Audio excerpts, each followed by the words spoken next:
اور وہ آپ کا ندوی سلیمان ندوی سلمان ندوی بدوقت وہ کہتے ہیں کہ جی یہ جاہل لوگ ہوتے ہیں کہ جو یہ کہتے ہیں کہ صحابہ کے اندر نفاق نہیں تھا، صحابہ اللہ کا ولا کرے منافق، صحابہ تو بھرے ہوئے تھے نفاق سے، انا للہ۔ صحابی وزارت تعلیم میں جب مسئلہ ہو گیا تو یہ رافضی نے یہ کہا کہ صحابہ پکے مجرم ہیں، وَلَقَدْ عَفَا عَنْكُمْ آپ نے پڑھا چوتھے پارے کے اندر، اللہ نے آپ کو معاف کیا، تو معاف تو بڑے مجرم کو کیا جاتا ہے، معاف تو بڑے مجرم کو کیا جاتا ہے، معلوم ہوتا کہ صحابہ بڑے مجرم ہیں۔ تو میں نے کہا کہ اگر یہ معافی آتی ہے تو پھر اس کا جواب کیا آپ کے پاس؟ عَفَا اللَّهُ عَنْكَ لِمَا أَذِنْتَ لَهُ، تو نبی بھی بڑا مجرم تھا، کہنے لگے یہ اشکال مجھ پر نہیں ہے، یہ اشکال تو آپ پر بھی، آپ بھی اس کا جواب دے دو۔ کیا یہ ہے انداز، اس کو کہتے ہیں فن۔ میرے جوتے کو اٹھا کر کے میرے منہ پہ مارا، کہتے معافی تو بڑے مجرم کو کیا جاتا ہے۔ تو میں نے کہا پھر محمد رسول اللہ وہ تو صحابہ کے بارے میں، تو محمد رسول اللہ بھی مجرم ہے؟ کہنے لگے کہ یہ اشکال تو پھر آپ پر بھی ہے، جواب دے دے، معافی تو جرم کے بعد ہے، سمجھے؟ یہ آپ کی ذمہ داری ہے کہ آپ نے آیت نبی کے بارے میں پیش کی، اس کا جواب آپ دے دیں۔ تو جواب پھر وہ تفسیر المیسر، چھوٹی سی تفسیر ہے عربوں کی، یہ مسجد نبوی مسجد حرام میں بہت ہوتی، وہ لے کر کے میں گیا تھا، اس میں انہوں نے لکھا افضل کو کبھی چھوڑ کر کے مفضول کی طرف جانا، اجوز کو چھوڑ کر کے جائز کی طرف جانا، سمجھے؟ یا اولا کو چھوڑ کر کے خلاف اولا کی طرف جانا، اس کو بھی اللہ کا بھلا کریے کہ اس پر بھی معافی کا اطلاق ہوتا ہے۔ تو بس یہ اس کو دکھایا، پھر پیٹرول اس کا ختم ہو گیا، سمجھے؟ اب وہ یہ نہیں کہہ سکتا کہ میں قرآن کو عرب سے بھی زیادہ سمجھتا ہوں، اس لیے کہ وہ لجنہ کے پورا لجنہ اور کمیٹی نے اس کو مرتب کیا، چھوٹا سا ترجمہ ہے، بہت بہترین چیز ہے۔ وَيَشْفِي صُدُورَ قَوْمٍ مُؤْمِنِينَ، کم کی جگہ پر، ضمیر کی جگہ پر اس میں ظاہر لایا، اشارہ کر دیا صحابہ پکے مومن ہے، سمجھ رہی میں کہ نہیں؟ اشارہ کر دیا صحابہ پکے مومن ہے۔ میں نالائق قسم کا آدمی، مطالعہ کچھ بھی نہیں ہے، یہ ایران میران ان خنزیروں کے پاس جب یہ ہے کہ میں چلا گیا تو کتابیں میں بہت پڑھتا رہا، ایک بندے کا ایک جملہ مجھے مل گیا، دل ٹھنڈا ہو گیا ہماری تمام کتابوں سے، اس کو سمجھ لو، سمجھے بولو، تمام ہزاروں صفحات سے یہ ایک جملہ اس مرد کلندر کا بہتر ہے۔ شیخ العربی والا جب مولانا حسین مدنی رحمۃ اللہ علیہ فرماتے ہیں صحابہ کی عدالت تواتر سے ثابت ہے، متواتر ہے، سبحان اللہ، صحابہ کی عدالت تواتر سے ثابت ہے، نص قطعی ثبوت قطعی دلالت ہے۔ فرمایا اس کے بارے میں اگر بخاری اور مسلم کی صحیح حدیث آئے گی صحابہ کی عدالت پر جرح ہو، ہم اس صحیح حدیث کو نہیں مانیں گے تو تاریخ کیا ہے، اس کو جوتے کے نوک پہ ماریں گے سب کو، سبحان اللہ۔ مولانا خدا کی قسم ہزاروں لاکھوں صفحات سے اس جملے نے بے نیاز کر دیا میں۔ اصول ہوتے ہیں محدثین کے، فقہا کے اصول ہے، اور ان اصولوں کے پیش نظر اس بندے نے کیا بات کر دی بھائی، بڑوں کی باتیں کیا بڑی باتیں ہوتی ہیں، سمجھے؟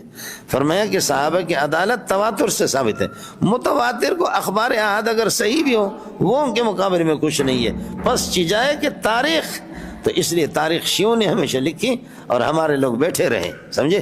تحریفات کر کے جتنے جروحات ہیں صحابہ پر وہ سب ہے۔ یہ ہے جی مولوی صاحب، بہت پیارا جملہ ہے، میرے جیسے نالائق کے لیے، چونکہ میرا مطالعہ تو نہیں ہے اتنا، تو اس وجہ سے میرے لیے تو بہت اچھا ہے۔ ایک دفعہ صحابہ کی جماعت گئی تو انہوں نے کہا کہ اس قوم کے پہلے غیرت کو دیکھتے ہیں کہ ان کی غیرت کیا ہے، چنانچہ انہوں نے عورتوں کے سرخی پاؤڈر لگا کر کے رومی اسپین مخلوق، صحابہ اپنے مورچوں میں کھڑے تھے، آمنوا اصبروا وصابروا ورابطوا، ادھر سے جا رہے ادھر سے جا رہے، آنکھیں مار رہی ہے، لیکن صحابہ نے کسی نے تھوک کر کے دیکھا بھی نہیں۔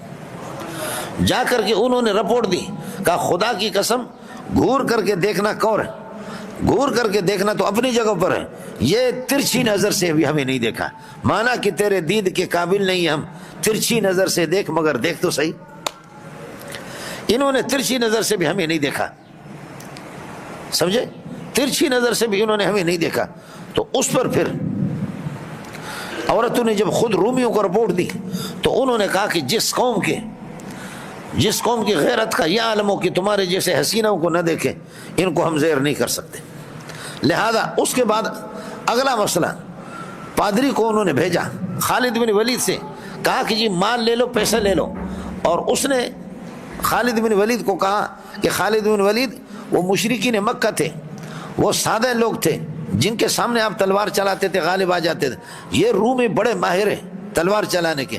حضرت خالد بن ولید نے فرمایا، وہ سمجھا کہ یہ آیا کچھ صحیح بات کرنے کے لیے، کہہ لگا یا کلب الروم، اے رومی کتا، اجئتنا واعظا ام محاربا، تو واعظ بن کر کے لیکچر دینے کے لیے آیا یا لڑنے کے؟ اٹھ یہاں سے کتے کا بچہ، مال کی لالچ ہمیں دیتا تمہارا دماغ میں درست کر دوں گا. سمجھ شریف میں کہ یہ ہماری غیرت تھی مولوی صاحب. وہ آپ کا ندوی سلیمان ندوی سلمان ندوی بدبخت وہ کہتے ہیں کہ جی یہ جاہل لوگ ہوتے ہیں کہ جو یہ کہتے ہیں کہ صحابہ کے اندر نفاق نہیں تھا. صحابہ اللہ کا بھلا کرے منافق صحابہ تو بھرے ہوئے تھے نفاق سے. انا للہ. صحابی وہ ایمان کی حالت میں نبی کو دیکھا اور ایمان کی حالت میں اس کی موت آ گئی. بخاری نے بھی یہی تعریف کی ہے, دوسروں نے کی ہے. اس کے بعد آپ کو کیا اعتراض ہے؟ اور منہم کے جتنے سورہ توبہ کا حوالہ دے رہا, اور منہم کا مرجعی منافقین ہے. منہم کا مرجعی منافقین ہے. وَمِنْهُمْ مَن يَلْمِزُكَ فِي الصَّدَقَاتِ, بعض ان میں سے منہم خبر مقدم جو آپ پر عیب لگائیں گے فی الصدقات, فی تقسیم الصدقات, صدقات کے تقسیم کے متعلق. فَإِنْ أُعْطُوا مِنْهَا, اگر ان کو کچھ مل جاتا ہے تو راضی ہو جاتے. وَإِنْ لَمْ يُعْطَوْا مِنَ الصَّدَقَاتِ, اور صدقات میں سے ان کو کچھ اگر ملتا نہیں, اِذَا هُمْ يَسْخَطُونَ, یہ ناراض ہوتے ہیں. وَلَوْ ثَبَتَ أَنَّهُمْ رَضُوا, کاش کے لو ثبت بفرض المال, اگر یہ راضی ہوتے ہیں, ما آتاہم اللہ ورسول, اللہ رسول جو کچھ ان کو دیتے ہیں اس پر اگر راضی ہوتے ہیں, وقالو, یہ کہتے ہیں حسبنا اللہ, اللہ ہی ہمارے لیے کافی ہے. سمجھے, اگر یہ کہتے ہیں لکان احسن لہم, اگر یہ راضی ہوتے تو ان کے لیے بہت ہی اچھا ہوتا ہے. یہ جواب موضوع ہے. سیؤتین اللہ من فضلہ, اللہ تعالی ہمیں اللہ کا بھلا کر دیں گے اپنے فضل سے. ورسول, اور رسول کی دعائیں ہوں گے. الا راغبون الی اللہ, اب اس کے بعد آپ صدقات کو مانگتے محتمم کی طرح, اس طرح نہ کرو, خدا کا خوف کرو. سمجھے, محتمم اس کا حقدار نہیں ہوتا منافق, صدقات کے حقدار ان کے مصارف ثمانی ہے. انما الصدقات للفقراء والمساکین, قانون میں نے آپ سے عرض کر دیا تھا, الفقیر والمسکین اذا اجتمعا افترقا واذا افترقا اجتمعا, یہاں دونوں کے دونوں اجتماع ہو گئے, اس لیے الگ الگ. فقیر وہ ہے جس کے پاس کچھ ہو, مسکین وہ ہے جس کے پاس کچھ نہ ہو. اب اجتماع ہو گیا تو افترقہ, ہر ایک کا معنی الگ ہوگا, اور کہیں مسکین الگ آ گیا فقیر تو پھر دونوں معنی مراد ہوں گے, دونوں اس میں شامل. جیسے للفقراء الذین احصروا, یہی حال ہے ایمان کا اور یہی حال ہے ایمان اور اسلام کا. ان الاسلام والایمان اذا اجتمع افترقا, جب دونوں جمع ہو جائیں گے تو افترقا. قالت العرب آمنا, ایمان کا تعلق اللہ کا بھلا کریے دل سے, آمنا, قل لم تؤمنوا ولکن قولوا اسلمنا, یہاں دونوں آ گئے. سمجھ, الگ الگ ہوگی, ایمان الگ ہے, اسلام الگ ہے. اور جہاں پر اللہ آپ کا بھلا کرے الگ ان میں سے ایک آ جائیں تو اجتماع پھر دونوں کے دونوں اس میں آ جائیں گے. میرے دوستو, عزیزو, بزرگو, بھائیو, سمجھ رہی میں ہے کہ نہیں؟